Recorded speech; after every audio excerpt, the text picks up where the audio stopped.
प्रिय मेरे भाई बहनों, बुज़ुर्गों, बच्चों, आप सबको मेरा जय मसीह की।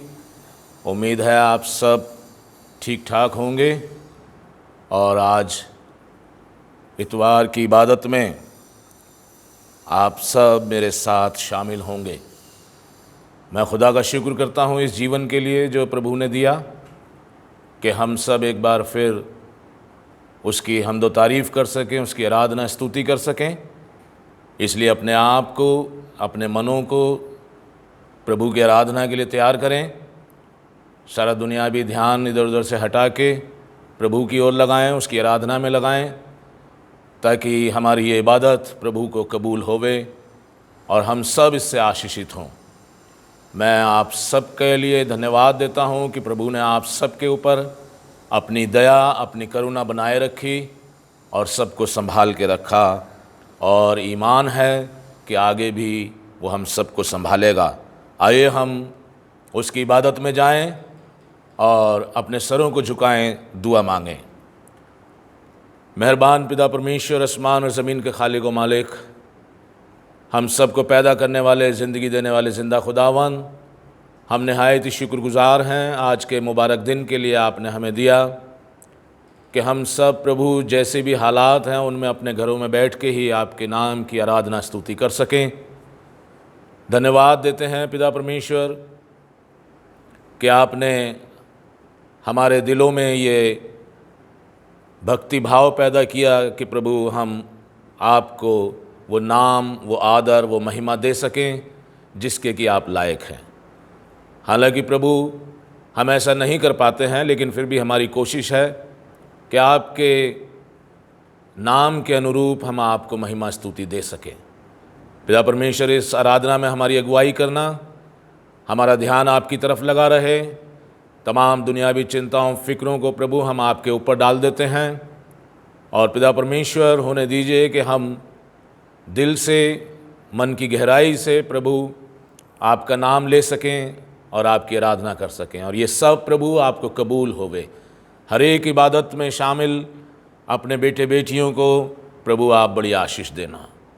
ये सब कुछ पिता परमेश्वर हम आपके पवित्र और सामर्थी नाम में, यानी प्रभु यीशु मसीह के नाम में मांगते हैं। सुने और कबूल करें, आमीन। आइए हम सब खुदा की हम्द करें और मिलके गीत गाएं। गीत का नंबर है 26 गीत की किताब में। मेथोडिस्ट गीत की किताब जो है उसमें 26 नंबर, आए खुदा कमाल के चश्मे मुझसे अपनी हम्द करवा। गीत की किताब में से 26 नंबर गीत। आप सब लोगों को ये याद होगा, हम लोग चर्च में बहुत गाते हैं। इस गाने को हम सब गाएंगे मेरे साथ। आप भी अपने घरों में बैठ कर के परिवार के साथ मिल कर के इस गाने को गाएं। आए खुदा का माल के चश्मे मुझसे अपनी हम्द करवा, तेरी रहमत है लासानी, कायम दायम बेशबहा, तेरा प्यार जो बेनिहायत बेजवाला इंतहा, उसकी मुझसे आए खुदावन अब तारीफ का गीत गवा, आबे नज़र तू मसीहा हुआ मेरा मददगार, तेरे फजल से मैं पहुँचूं गम के दरिया के उस पार, था मैं भूली भेड़ के माने, गला छोड़ा राम वेदों, यीशु खोजने और बचाने आया दिया अपना खून। उम्र भर मैं गाता रहूं तेरे फजल की सिपाह, अपने करम से खुदावन रख तू मुझे अपने पास। तुझे भूलने को तो सदा इम्तिहान तेरा है, मोहर कर तू मेरे दिल पर, अब तक तू मेरा है। आइए हम सब ईमान का इकरार करेंगे रसूलों का अकीदा बोलते हुए। मेरे साथ साथ आप भी अपने ईमान का इकरार करें। मैं इत्काद रखता हूँ खुदा कादिर मुतलक बाप पर, जिसने आसमान और ज़मीन को पैदा किया, और उसके इकलौते बेटे हमारे खुदावंद यीशु मसीह पर कि वो रूहुल कुदुस से मुजस्सम होकर कुंवारी मरियम से पैदा हुआ, पैंतूस पिलातूस की हुकूमत में दुख उठाया, सलीब पर खींचा गया, मर गया और दफन हुआ, तीसरे दिन मुर्दों में से जी उठा, आसमान पर चढ़ गया और खुदा बाप कादिर मुतलक के दाहिने हाथ बैठा है, जहाँ से वो जिंदों और मुर्दों के इंसाफ करने को आएगा। मैं इत्काद रखता हूँ रूहुल कुदुस पर, पाक कलीसियायाम पर, मुकद्दसों की रिफ़ाकत, गुनाहों की माफ़ी, जिस्म के जी उठने और हमेशा की ज़िंदगी पर। आमीन। आइए खुदावंद के कलाम में से हम सुनेंगे जो आज के लिए हमारे मनन का है। मेरे साथ अपने अपने बाइबल में निकालें यूहन्ना की पहली पत्री, यूहन्ना की पहली पत्री, तीसरा अध्याय। यूहन्ना की पहली पत्री उसका तीसरा अध्याय, पहली आयत से लेकर के और तीसरी आयत तक 3 आयतें हैं।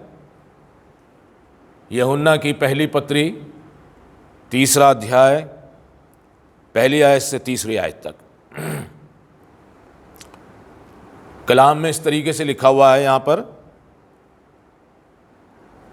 देखो पिता ने हमसे कैसा प्रेम किया है कि हम परमेश्वर की संतान कहलाएं, और हम हैं भी।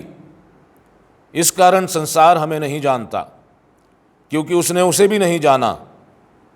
हे प्रियो, अब हम परमेश्वर की संतान हैं, और अभी तक ये प्रकट नहीं हुआ कि हम क्या कुछ होंगे।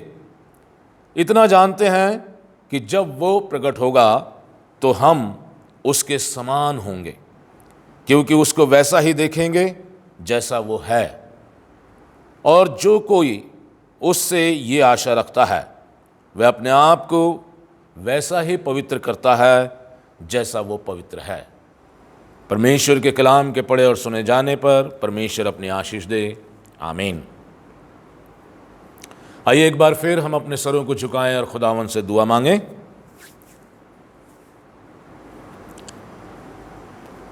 कुदूस मेहरबान पिता परमेश्वर, एक बार फिर हम अपने आप को आपकी हुजूरी में लाते हैं और अपने सरों को आपके सामने झुकाते हैं पिता परमेश्वर,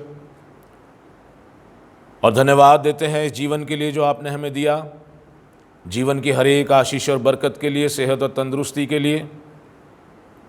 और पिता परमेश्वर धन्यवाद देते हैं कि इस महामारी में आपने हमारी सहायता और मदद की और हमें इस लायक बनाया है कि हम आपकी आराधना स्तुति कर सकें। हम आपका शुक्र करते हैं खुदावन, आपका धन्यवाद देते हैं अनगिनत आशीषों और बरकतों के लिए प्रभु, जिन्हें हम गिन भी नहीं सकते, क्योंकि हम जानते हैं एक एक सांस जो हम लेते हैं, एक एक कदम जो हम अपने जीवन में चलते हैं, वो सब आपकी करुणा है, आपकी मोहब्बत है प्रभु। वरना पिता परमेश्वर हम इस लायक नहीं कि इस दुनिया में जी सकें। हम शुक्र करते हैं और प्रार्थना करते हैं प्रभु कि इस समय जो कोविड-19 पूरे हिंदुस्तान में तेज़ी से बढ़ रहा है। मेहरबान पिता परमेश्वर, जितने भी लोग इससे इफ़ेक्टेड हैं प्रभु सबको छुएं और उन्हें चंगाई दें। ख़ास तौर से दुआ करते हैं प्रभु फरीदाबाद शहर के लिए।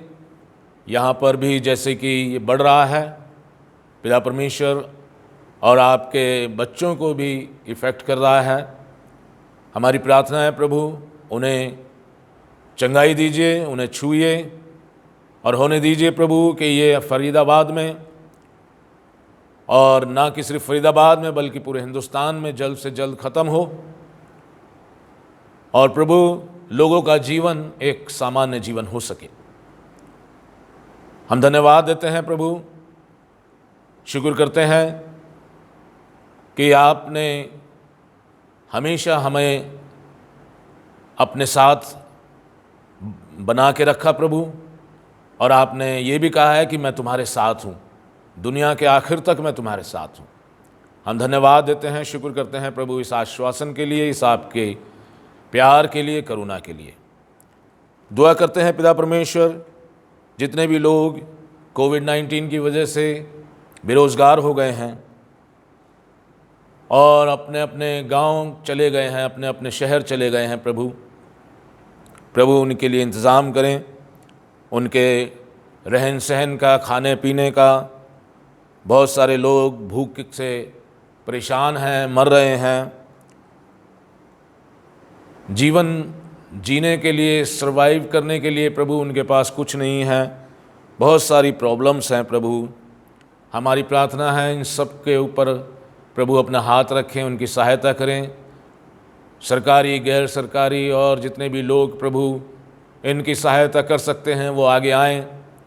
जिनको आपने बहुत आशीष दी है प्रभु, वो अपनी आशीषें इनके साथ बांटें, और पिता परमेश्वर मनुष्य जीवन की महत्व को समझें और एक दूसरे की चिंता करें प्रभु, जैसा आपका वचन भी कहता है कि हम एक दूसरे की चिंता करें, एक दूसरे की भलाई करें। पिता परमेश्वर, हम दुआ करते हैं तमाम कलीसिया के लिए, दुनिया भर में जितने भी मसीही लोग हैं प्रभु, सबको अपने पाक संरक्षण में रखें, सबकी सहायता और सबकी मदद करें। और इन दिनों में प्रभु आपके बेटे बेटियां और भी आपके करीब आ सकें, नज़दीक आ सकें, ईमान में बढ़ सकें, आपके वचन का ज्ञान हासिल करते हुए प्रभु वो आपकी समानता में बनते चले जाएं, आपके जैसा स्वभाव धारण करते चले जाएं। प्रभु हम प्रार्थना करते हैं तमाम मिशनरियों के लिए, इवेंजलिस्टों के लिए, प्रचारकों के लिए, तमाम उन लोगों के लिए प्रभु जो आपकी सेवा में लगे हैं। किसी भी तरीके से प्रभु सबके साथ होना, सबको आशीष देना, और प्रभु ये आपका काम है, इस काम में बरकत देना। कुदूस खुदावंद हम प्रार्थना करते हैं सारे चर्च किसी भी डिनोमिनेशंस के हैं प्रभु, सब जो विश्वासी लोग हैं प्रभु वो आपकी आशीष में बढ़ें, विश्वास में बढ़ें और आपकी सेवा में बढ़ते चले जाएं। प्रभु हमारी सब गलतियों और ख़ताओं को माफ़ कीजिए जो भी हमसे जाने अनजाने हुई हैं, और अपने हुक्मों पर चलने की ताकत दीजिए। ज़्यादा से ज़्यादा प्रभु समय हम आपके वचन में, उसके अध्ययन में, उसके मनन में गुजार सकें, और प्रभु उससे हमारी आत्मिक उन्नति हो सके। पिता परमेश्वर, हम धन्यवाद देते हैं कि इतने दिनों लॉकडाउन रहा, लेकिन आपने अपने बच्चों की सुधि ली और किसी को किसी चीज़ की कमी घटी नहीं होने दी। हम धन्यवाद देते हैं, शुक्र करते हैं प्रभु, और प्रार्थना करते हैं आने वाले जीवन में भी प्रभु आपकी कृपा, आपकी दया, करुणा हमारे साथ बनी रहे। इसलिए नहीं कि हम बहुत अच्छे और नेक हैं, बल्कि इसलिए प्रभु कि आपने हमें चुना, आपने हमें अपने बेटे बेटियां बनाया है। पिता परमेश्वर, हम सब अपने आप को आपके सामर्थ्य हाथों में सौंपते हैं। हर एक की जो भी ज़रूरत है प्रभु उसे अपने स्वर्गीय भंडार से पूरा करें। सबके परिवारों में प्रभु आप अपनी आशीष दें। ये सब कुछ धन्यवाद के साथ कि आप हमारी सुनते हैं, क्योंकि आपने कहा है मांगो तो तुम्हें दिया जाएगा। हम अपने उद्धारकर्ता प्रभु यीशु मसीह के पाक और सामर्थी नाम में मांगते हैं, सुने और कबूल करें। आमीन। आइए हम सब मिल के कोरस गाएंगे,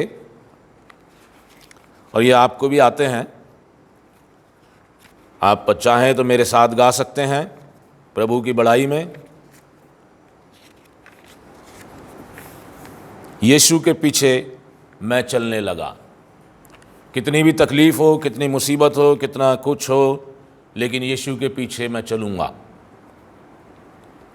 यीशु के पीछे मैं चलने लगा, यीशु के पीछे मैं चलने लगा, यीशु के पीछे मैं चलने लगा। ना लौटूंगा, ना लौटूंगा, ना लौटूंगा, ना लौटूंगा।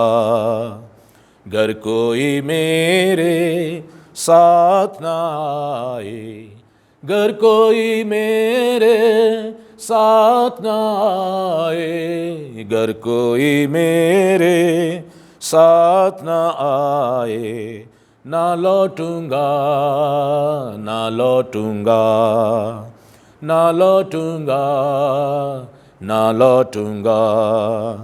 संसार को छोड़कर, सलीब को लेकर, संसार को छोड़कर, सलीब को लेकर, संसार को छोड़कर, सलीब को लेकर, ना लौटूंगा, ना लौटूंगा, ना लौटूंगा, ना लौटूंगा। अगर मैं उसका इनकार ना करूं, अगर मैं उसका इनकार ना करूं, अगर मैं उसका इनकार ना करूं, ताज पाऊंगा, ताज पाऊंगा, ताज पाऊंगा, ताज पाऊंगा। एक और कोरस गाएंगे हम। खुशी खुशी मनाओ, खुशी खुशी मनाओ, बोलो बोलो मसीहा की जय जय जय। हम सब मिलके गाएं।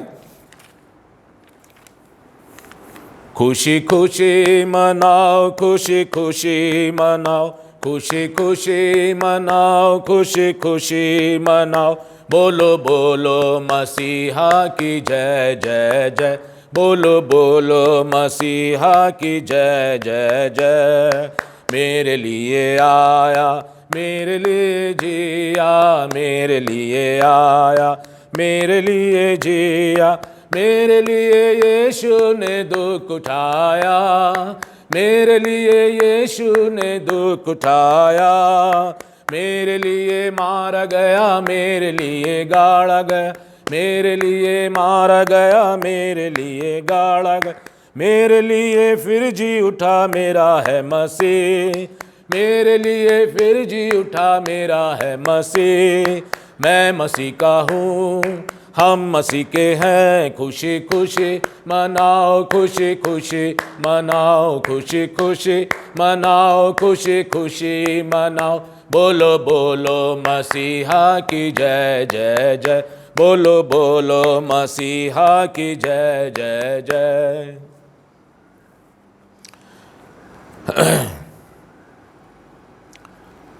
मैं इससे पहले कि आप वचन में जाएं और मैं वचन में से कुछ आपके साथ शेयर करूं, मैं एक बार फिर धन्यवाद देना चाहता हूं अपने परमेश्वर पिता का, जिसने ये मौका दिया, जिसने ज़िंदगी ज़मीन पर जीवित रखा, जिसने अपने वचन का प्रकाशन दिया कि उसका वचन आज के दिन प्रचार किया जाए, ताकि सब लोग उसको सुन सकें और अपने रूहानी जीवन में उसे अपना सकें।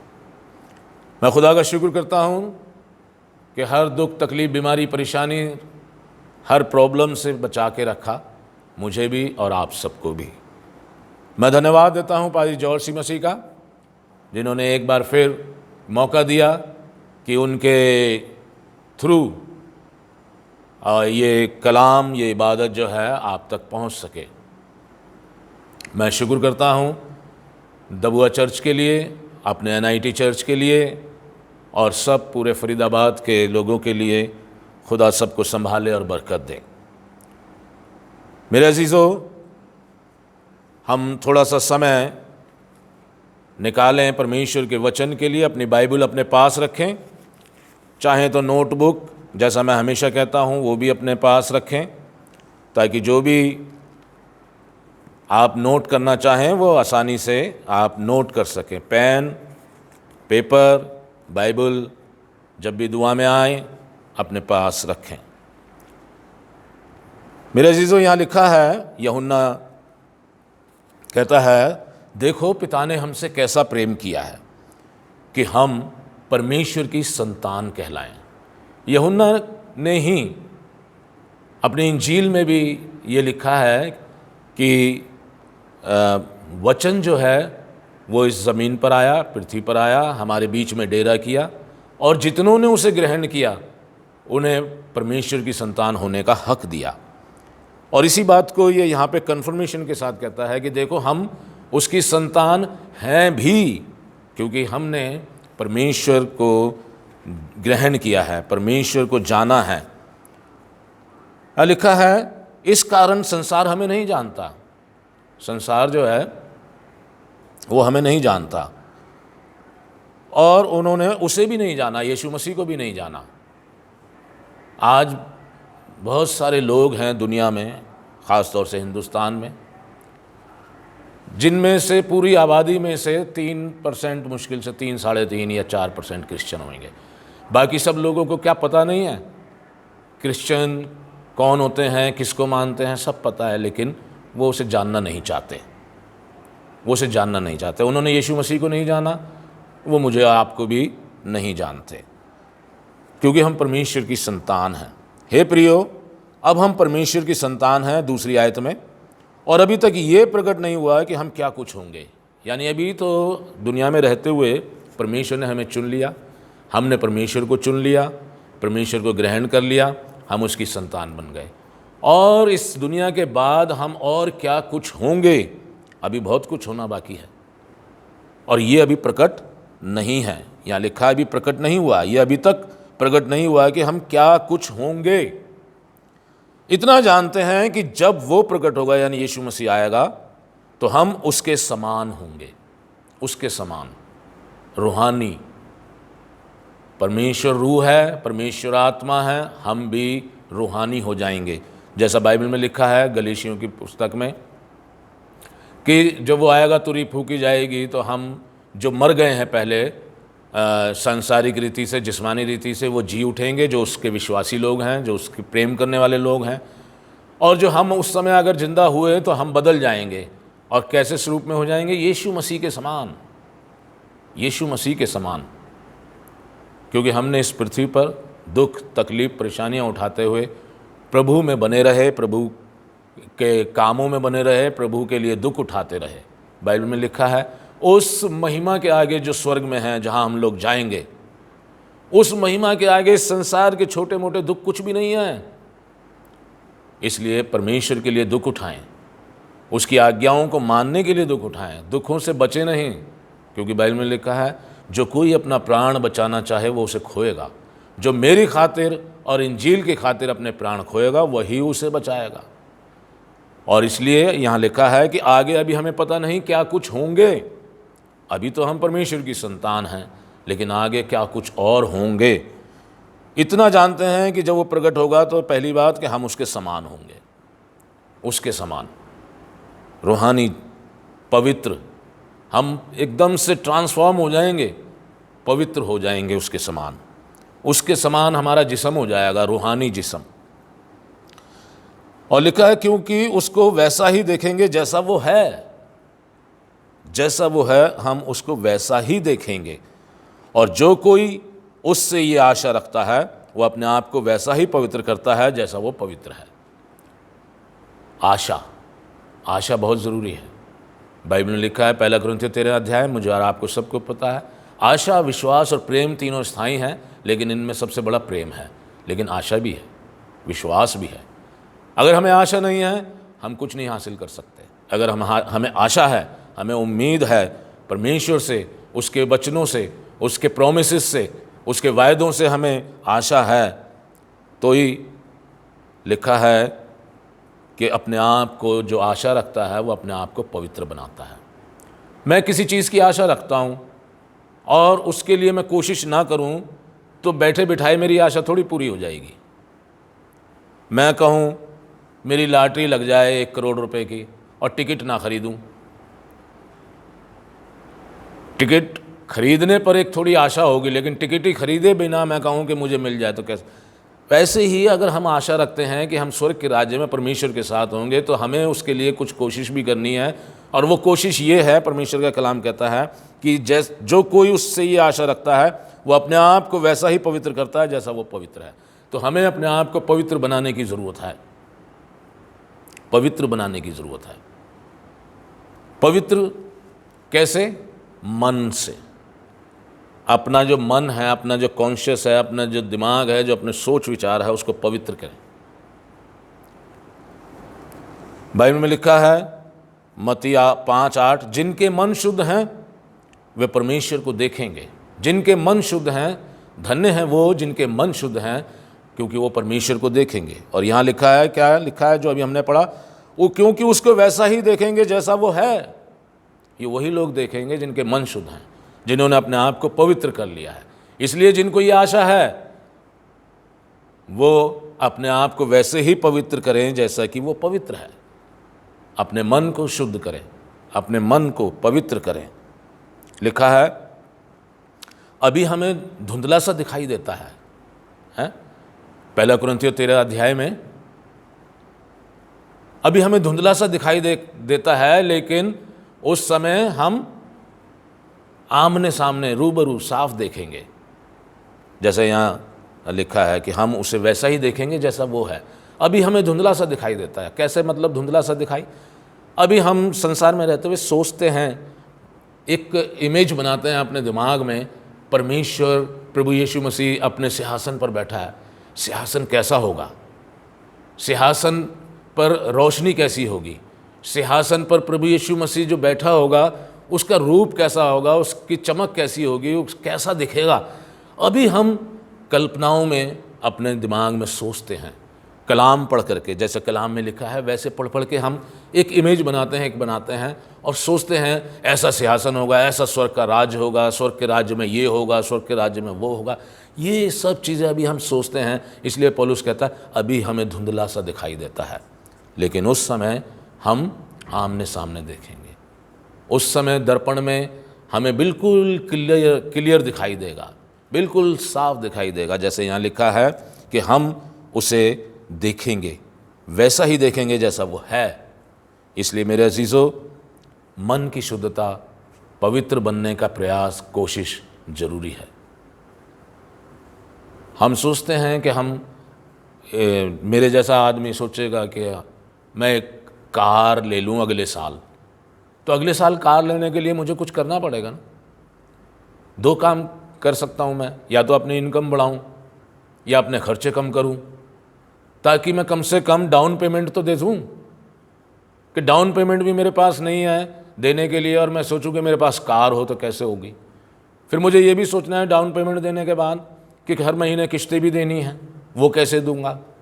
तो उसके लिए अगर मैं प्रयास करूंगा तभी मैं उस चीज़ हासिल करूंगा। ऐसे ही मेरे अजीज़ों, परमेश्वर का कलाम कहता है कि अगर हम उससे ये आशा रखते हैं कि हम उसके साथ स्वर्ग में जाएंगे, उसे आमने सामने देखेंगे, तो हमें अपने आप को वैसे ही पवित्र बनाना है जैसे वो है। अपने मन को शुद्ध करना है, अपने आप को पवित्र बनाना है। मरकुस की इंजील उसके 7वें अध्याय में देखें। मरकुस की इंजील 7वां अध्याय मेरे साथ निकालें। मरकुस की इंजील उसका 7वां अध्याय,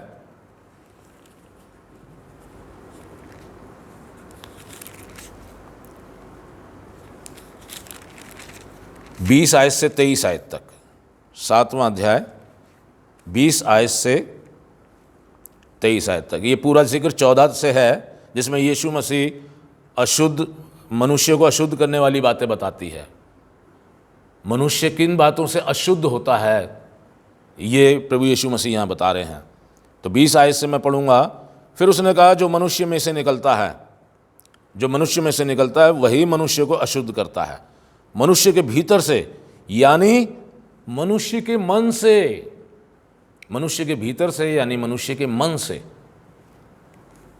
बुरे बुरे विचार, व्यभिचार, चोरी, हत्या, परस्त्रीगमन, लोभ, दुष्टता, छल, लूचपन, कुदृष्टि, निंदा, अभिमान, घमंड और मूर्खता निकलती है। ये सब बातें भीतर ही से यानी मन से निकलती हैं और मनुष्य को अशुद्ध करती हैं। इसलिए अपने मन को शुद्ध करने के लिए इन बातों को दूर करना है अपने जीवन से। अगर हम चाहते हैं हमारा मन शुद्ध हो तो हमें ये सब बातें जो हमारे मन में भरी पड़ी हैं इनको निकालना है।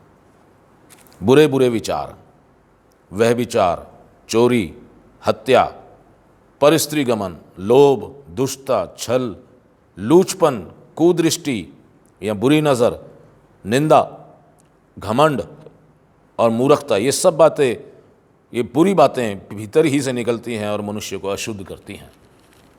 इसलिए पवित्र बनाने के लिए अपने आप को, जैसा लिखा है कि जैसा वो पवित्र है हम भी अपने आप को पवित्र बनाएं, तो इन बातों को अपने जीवन से निकालना है, अपने मन से निकालना है। अपने मन के भंडार में जो बुरी चीज़ें भरी हुई हैं उसको निकाल के फेंकना है, अपने जीवन को शुद्ध करना है। मत्ती की इंजील 15 अध्याय, मत्ती की इंजील उसका 15वां अध्याय और उसकी 18 आयत से 20वीं आयत के पहले तक,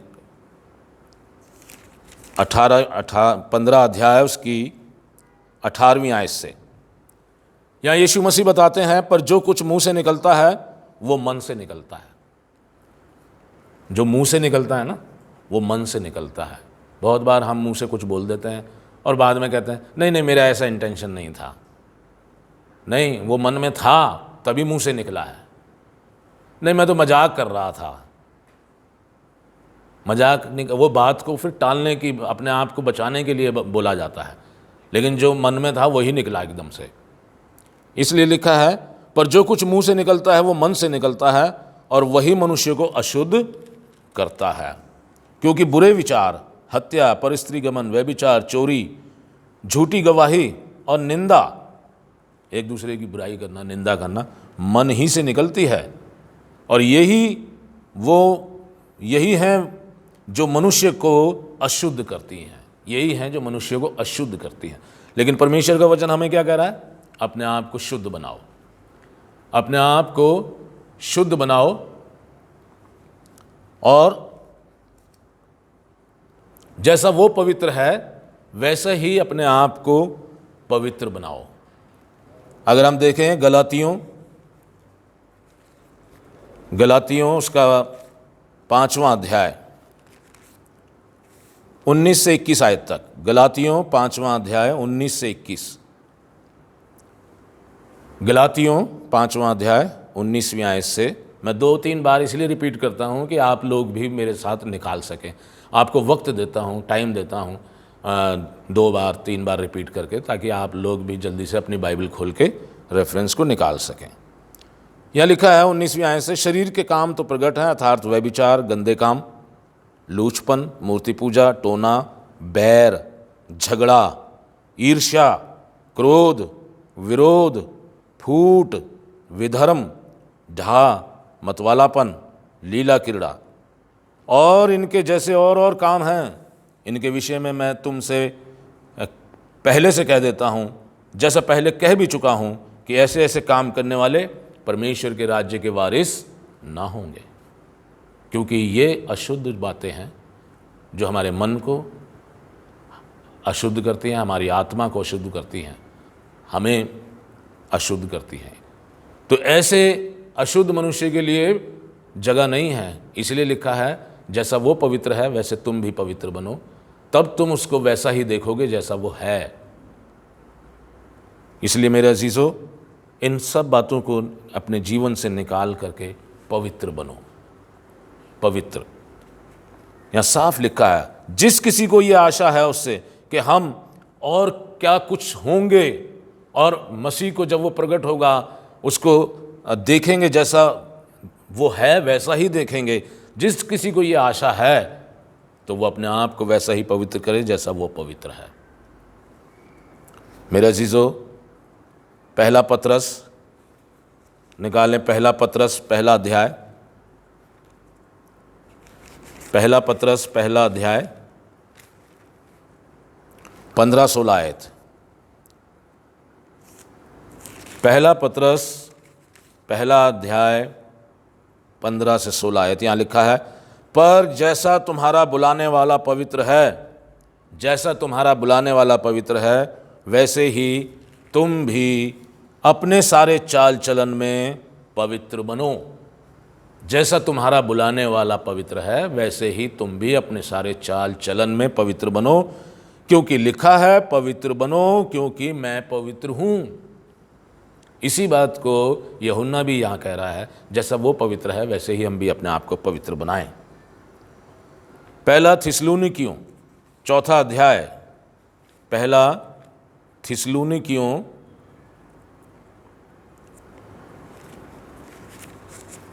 उसका चौथा अध्याय,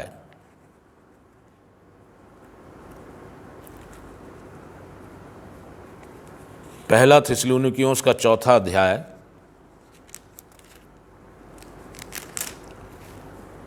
7वीं आयत। चौथा अध्याय पहला थिस्सलुनीकियों चौथा अध्याय उसकी 7वीं आयत। यहाँ क्या लिखा है, क्योंकि परमेश्वर ने हमें अशुद्ध होने के लिए नहीं, परमेश्वर ने हमें अशुद्ध होने के लिए नहीं परंतु पवित्र होने के लिए बुलाया है, पवित्र होने के लिए बुलाया है।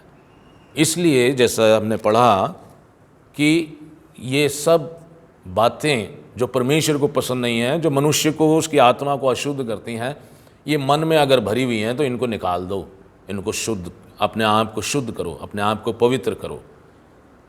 इसीलिए बाइबल में लिखा है, अगर हम देखें इफिसियों 5वां अध्याय, इफिसियों 5वां अध्याय 15 से 19 आयत, 15 से 19 आयत। यहाँ लिखा है, इसलिए ध्यान से देखो, इफिसियों 5:15 से, ध्यान से देखो कि कैसी चाल चलते हो। इसलिए ध्यान से देखो कि कैसी चाल चलते हो, निर्बुद्धियों के समान नहीं पर बुद्धिमानों के समान चलो, अवसर को बहुमूल्य समझो, क्योंकि दिन बुरे हैं, इस कारण निर्बुद्धि ना हो, पर ध्यान से समझो कि प्रभु की इच्छा क्या है।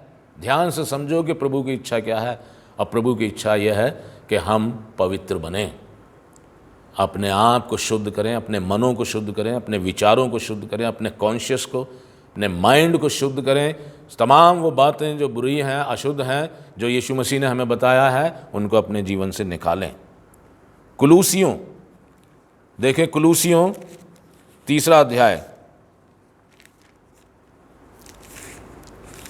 कुलूसियों 3रा अध्याय 8वीं-9वीं आयत। क्या लिखा है यहाँ पर? कुलूसियों 3रा अध्याय 8वीं-9वीं आयत। पर अब तुम भी इन सब को अर्थात क्रोध, रोष, बैरभाव, निंदा और मुंह से गालियां बकना, ये सब बातें छोड़ दो।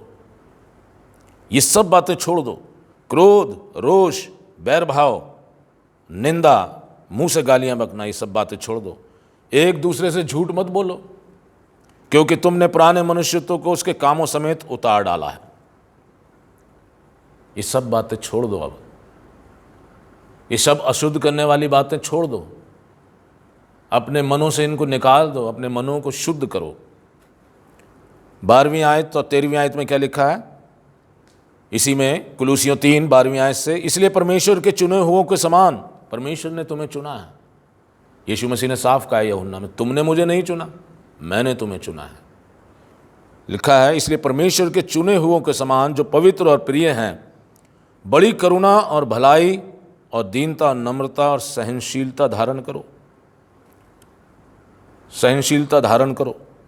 सहनशीलता जो आजकल के ज़माने में बहुत कम लोगों के पास कम है, कम लोगों के पास वो भी कम है।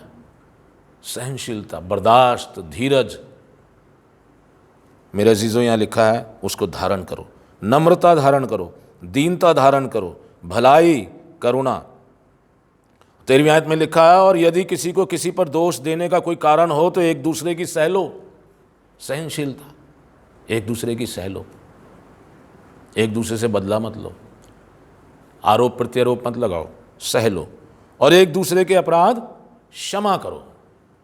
एक दूसरे के अपराध क्षमा करो, जैसे प्रभु ने तुम्हारे अपराध क्षमा किए। जैसे प्रभु ने तुम्हारे अपराध क्षमा किए, वैसे ही तुम भी करो, वैसे ही तुम भी करो। सहनशीलता रखो, सह लो एक दूसरे की, एक दूसरे को माफ करो। जैसे परमेश्वर ने तुम्हें माफ किया है, वैसे ही तुम भी एक दूसरे को माफ करो। मेरे अजीजों, इसी को जो मन को शुद्ध करना है, मन में से तमाम ये जो बुराइयां निकालनी हैं, तमाम वो बातें जो परमेश्वर को अच्छी नहीं लगती हैं, इनको निकालना है। भलाई, करुणा, दया, सहनशीलता, क्षमा करना और इस तरीके की जो बातें हैं जो परमेश्वर को अच्छी लगती हैं, उनको करना है। इसी को ही मन फिराओ कहते हैं। मन फिराओ, इन बातों से जो हमें अशुद्ध करती हैं, इनसे मन फिरा के उन बातों पर मन लगाओ जो हमें पवित्र बनाने की करती हैं, जिनसे हम पवित्र होते हैं। जिससे ये बात यूहन्ना जो कह रहा है, अपने आप को वैसे ही पवित्र बनाओ जैसा वो पवित्र है। तब हमें पता लगेगा कि हम आगे और क्या कुछ होंगे और हम मसीह को वैसा ही देखेंगे जैसा वो है। अगर मुझे और आपको ये उम्मीद और ये आशा है कि एक दिन मेरे साथ ऐसा होगा, उसके लिए ज़रूरी है पवित्र बनो, मन फिराओ, अपने मन में से सब बातें वो जो अशुद्ध करती हैं, जिनके लिए यीशु मसीह ने कहा, यही बातें जो मन से यानी अंदर से निकलती हैं, तुम्हें अशुद्ध करती हैं, इन बातों को निकाल दो और मन फिराओ। यीशु मसीह ने लूका 13 में साफ साफ लिखा है। लूका 13 उसकी पहली आयत से 5वीं आयत तक हम पढ़ें तो उसमें 2 बार लिखा है, मन फिराओ नहीं तो नाश हो जाओगे। मन फिराओ नहीं तो नाश हो जाओगे। मन फिराओ, इन मन को बदलो, मन में से ये सब बातें निकालो, उन बातों को रखो जो परमेश्वर को अच्छी लगती हैं। जैसे कि ये रोमियो की पत्री उसके 12वें अध्याय में लिखा है और कई जगह यीशु मसीह ने कहा है कि परमेश्वर की इच्छा को जानो और परमेश्वर की इच्छा को पूरा करो। रोमियो 12 में हमारी सबकी ये आयत याद है। पौलुस यहाँ पर कहते हैं रोमियो 12 पहली आयत से, इसलिए हे भाइयों, मैं तुमसे परमेश्वर की दया स्मरण दिलाकर विनती करता हूँ कि अपने शरीरों को जीवित और पवित्र और परमेश्वर को भावता हुआ बलिदान करके चढ़ाओ, यही तुम्हारी आत्मिक सेवा है। इस संसार के जैसे ना बनो, परंतु तुम्हारे मन के नए हो जाने से तुम्हारा चाल चलन भी बदलता जाए, जिससे तुम परमेश्वर की भली और भावती और सिद्ध इच्छा अनुभव से मालूम कर सको। उसकी इच्छा अनुभव से, उसकी इच्छा यह है कि हम पवित्र बने। पवित्र बनो जैसे तुम्हारा बुलाने वाला पवित्र है, पवित्र बने, तब हम उसके समान होंगे, तब हम उसको वैसा ही देखेंगे जैसा वो है असलियत में। अगर ये आशा है तो पवित्र बने, मन फिराएं, मन को शुद्ध करें, अपने सोच विचार शुद्ध करें, सहन शक्ति, धीरज और ये सब बातें जो परमेश्वर को भावती हैं, उनको अपने जीवन में अपनाएं। खुदा आप सबको बहुत बहुत आशीष दे।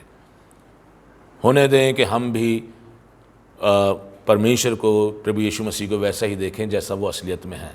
अभी हमें धुंधला दिखाई देता है, हम लोग इमेज बनाते हैं अपने दिमाग में, ऐसा होगा वैसा होगा, लेकिन उस समय हम जैसा है वैसा ही देखेंगे। ये मेरा और आपका विश्वास है। पवित्र बनाएं, अपने मन को शुद्ध करें, परमेश्वर के जैसे स्वभाव रखें जैसे यीशु मसीह का स्वभाव था। खुदा बहुत आपको बरकत दे। आइए हम दुआए रब्बानी में हिस्सा लें। आए हमारे बाप, आप जो आसमान पर हैं, आपका नाम पाक माना जाए, आपकी बादशाहत आए, आपकी मर्जी जैसे आसमान पर पूरी होती है ज़मीन पर भी हो। हमारे रोज़ की रोटी आज हमें बख्श दीजिए, और जिस तरह हम अपने कसूरवारों को माफ़ करते हैं, आप भी हमारे कसूरों को माफ़ कीजिए।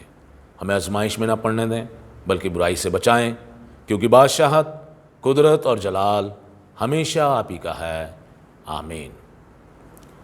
अब हमारे खुदावंद यीशु मसीह का फ़ज़ल, खुदा बाप की मोहब्बत, पाक रूह की संगत, रिफ़ाकत और बरकत हम में से हर एक के साथ और कुल ईमानदारों के साथ और ख़ास तौर से सब सुनने वालों के साथ अब से लेके हमेशा हमेशा तक होती रहे। आमीन।